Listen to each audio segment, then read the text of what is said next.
Imagine living in a million-dollar mansion, surrounded by luxury, but immersed in silence. Not a common silence, but the kind that tightens your chest, that screams without sound. Such was the life of Tomás Medeiros, a powerful father in the business world, but powerless in the face of the greatest challenge of his life, his own son's emotional blockage. Lucas, the mute boy who had not uttered a word since the loss of his mother, lived locked in himself, isolated from the world, from everything, and from everyone. It's easy to think that money can solve everything, isn't it? But when the problem is in the soul, not even the best specialists, the most expensive therapies, or the most coveted diplomas are enough. And it was just when Tomás was about to give up that life brought an answer where no one expected it, in a simple woman without a diploma and in a little boy full of life. What seemed impossible happened and completely changed the history of that home. In this video, you will follow Ashokarov pain, overcoming and healing through love. A boy marked by loss of mother, a wounded father trying to fix what money can't fix, and a humble caregiver who, alongside her son, offers what no expert has achieved, a true emotional reconnection. Get ready, because this story will not only move you, it may change the way you see the world. The Medeiros mansion had everything to be a paradise: symmetrical gardens, imposing columns, luxurious furniture, and a breathtaking view. But in the midst of so much luxury, there was something that no one wanted: a heavy, almost suffocating silence. Lucas, the son of the magnate Tomás Medeiros, had sunk into complete silence after Thelos of mother in a tragic accident. Since then, that mute boy became the embodiment of autistic child, common emotional block deep, living among shadows and memories. Tomás tried everything. When you have money, it is natural to think that everything can be solved with resources, and he used every penny in that hope. Renowned psychologists, modern therapies, international speech therapists, even experimental sessions were hired. Nothing. The childish silence. Lucas's gaze became thicker and thicker, more cruel. The employees avoided meeting his gaze. The sadness of that blonde boy, with blue eyes and an empty expression, left an emptiness that not even Persian rugs could cover. Routine turned into regret. Tomás, accustomed to controlling numbers and decisions, no longer knew what to do. What was the point of having shares on the stock exchange, real estate around the world, and dinners with influential CEOs if you couldn't hear the word "Daddy Millionaire Mansion"? A status symbol had become a prison of silence, and each night that fell only reinforced the feeling of helplessness. But what Tomás didn't know was that a change was about to cross his path, and it wouldn't come in the form of a prescription, but rather an unexpected presence. One morning, which promised to be just like any other, the main gate of the Medeiros mansion opened for an unexpected visitor. Helena Souza, a humble caregiver, arrived with her little son by the hand, a boy named Daniel, just 5 years old. She wore simple clothes, her hair tied up unpretentiously, and carried in her eyes something that few there knew how to recognize: genuine empathy. The reception was cold. Judgmental looks crossed the hall, and even muffled giggles spread through the hallways. After all, what was a woman without a degree, untrained therapist among the cream of the elite? Daniel, on the other hand, seemed oblivious to the atmosphere. With a sparkle in his eyes and a spontaneous joy, he observed everything with childlike curiosity. His free manner contrasted with the rigidity of the mansion, and especially with the rigidity of the people who lived there. The presence of that authentic child, it caused discomfort. It was as if the mere fact of being there was an affront. But Tomás, desperate for a solution, had decided to give it a chance. Maybe, just maybe, that woman without a lab coat and that talkative boy would be able to achieve where the experts had failed. An arrogant psychologist, Raquel Andrade, was the first to protest. She even confronted Tomás, claiming that exposing Lucas to that experience would be a step backwards. But there was something different in Helena's gaze, something that said, "I didn't come to heal with techniques.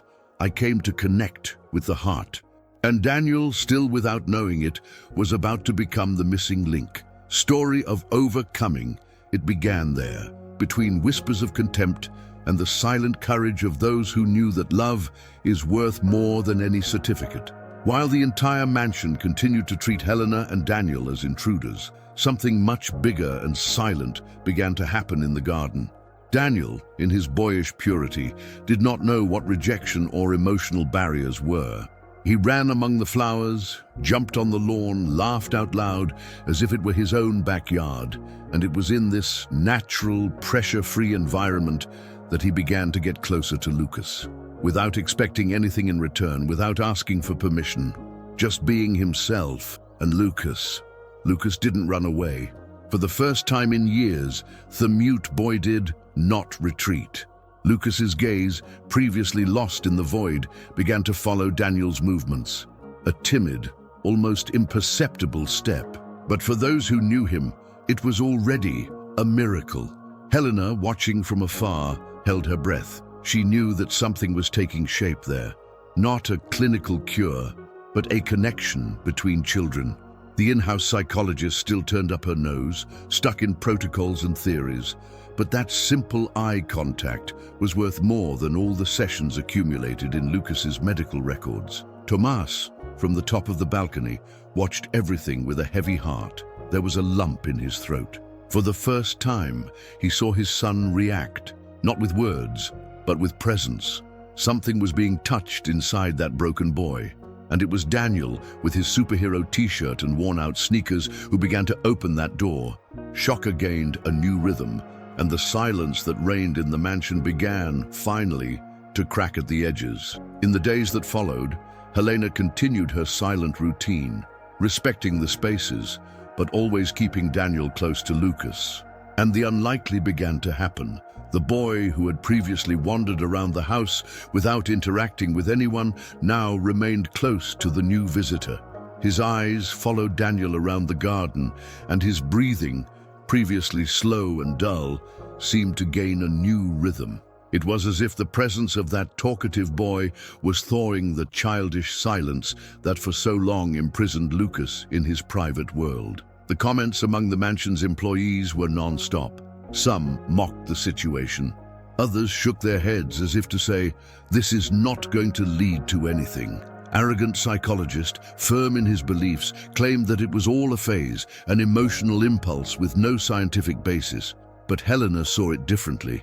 She wrote down every development, every look, every little change in the notebook she carried as a diary. After all, she didn't treat Lucas like a case. She treated him like a boy, and that made all the difference. Tomas, still filled with suspicion, began to pay attention. Even in silence, he noticed the change in his son. It wasn't just an impression. Lucas was more attentive, less withdrawn, and even seemed curious. It was a subtle change, yes, but loaded with meaning.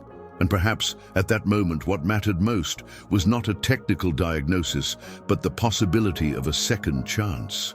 And this chance seemed to be in the small hands of a child who didn't even know the amount of good he was doing.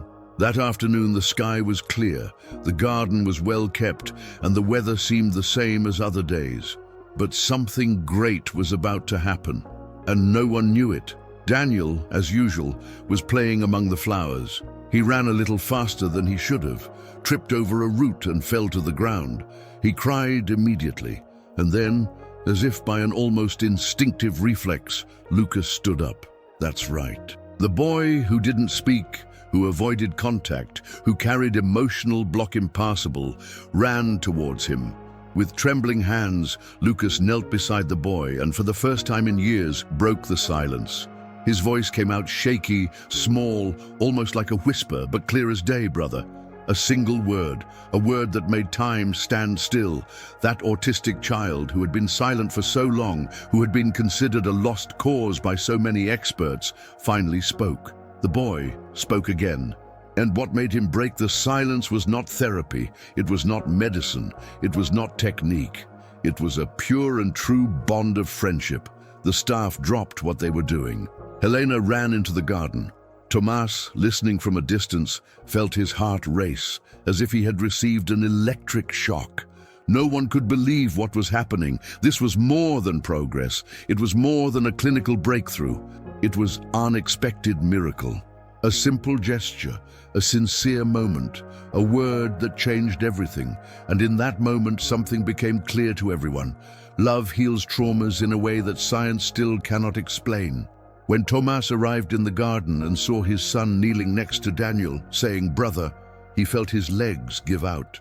The man who controlled companies and made billion-dollar decisions simply fell to his knees. The tears came out hard, as if all the pain he had been holding in for years was coming out at once. There was no way he could keep his composure any longer.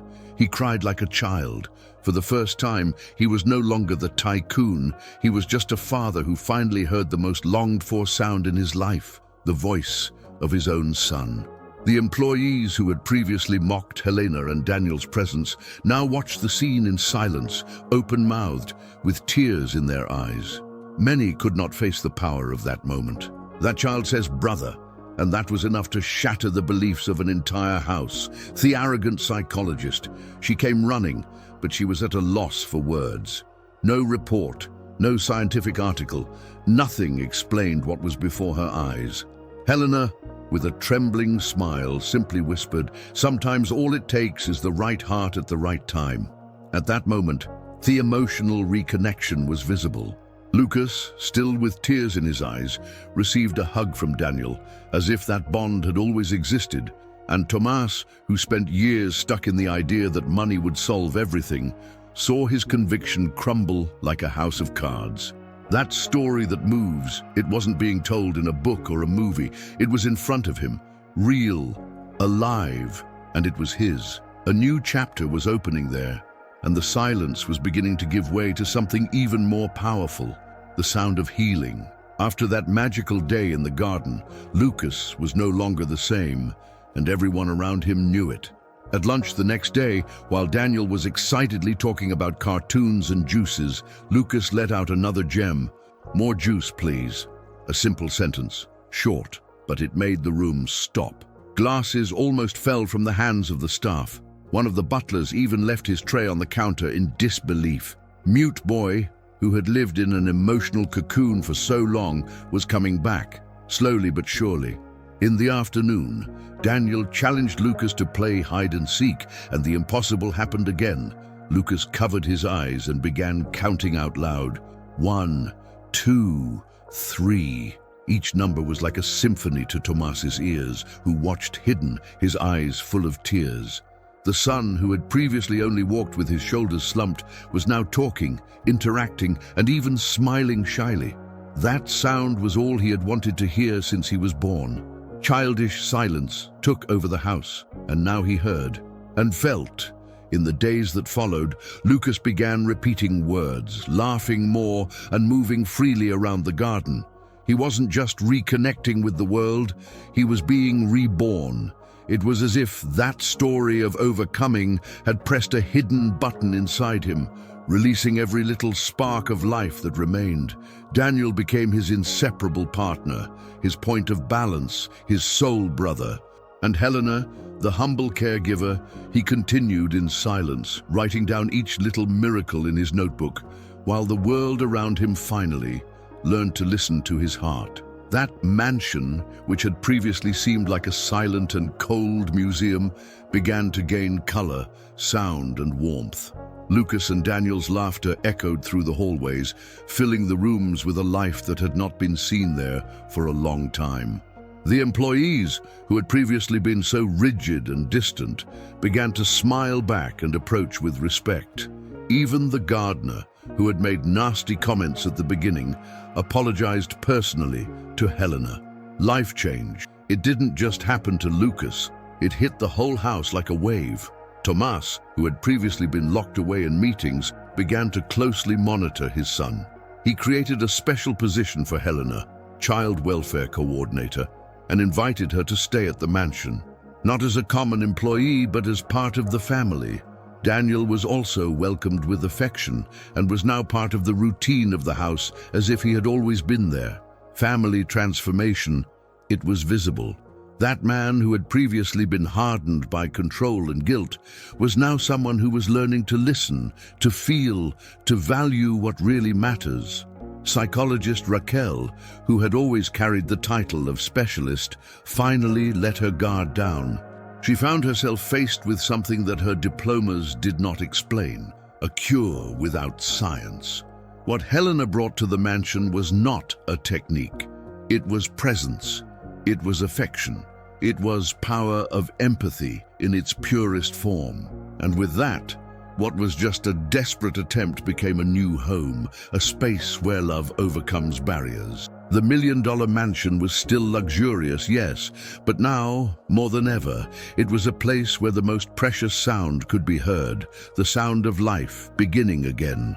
Tomás Medeiros, the man of infallible contracts and accurate decisions, finally understood a truth that no MBA can ever teach. There are pains that no amount of money can heal. And his son's silence was one of those wounds. He began to reevaluate everything, his goals, his travels, his investments. He began to realize that what Lucas needed from the beginning was not experts with diplomas in gold frames, but someone who would sit on the floor with him, someone like Helena, someone who would true friendship, like the one he found in Daniel. An arrogant psychologist, Raquel Andrade, finally recognized her mistake.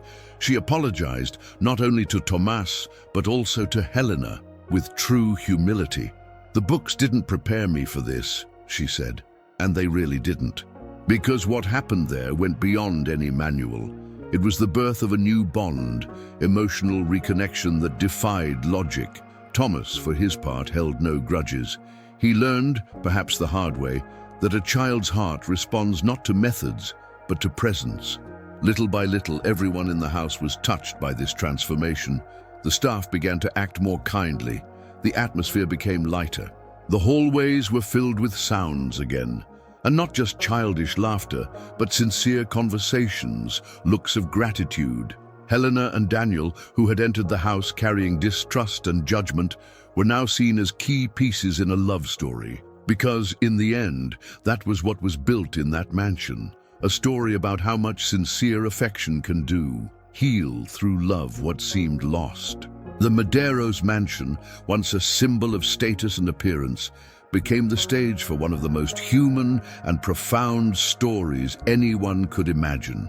It wasn't a company, an inheritance, or a possession that gave meaning to that house. It was the sound of a man's voice as brother, breaking years of silence with a single word.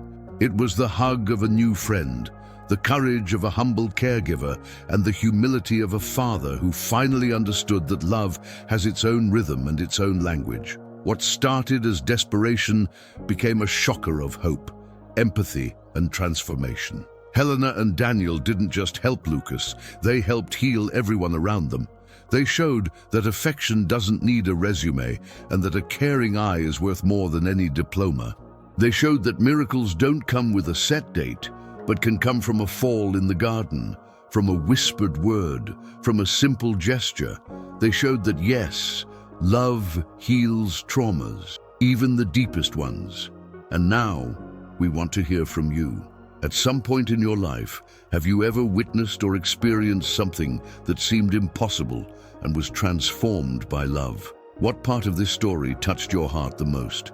Leave your comment below. And if you believe, like us, that affection and empathy have the power to change destinies, write in the comments, "Love overcomes any barrier." This shows us that you stayed until the end, and that, like us, you also carry within you the hope for a more humane world.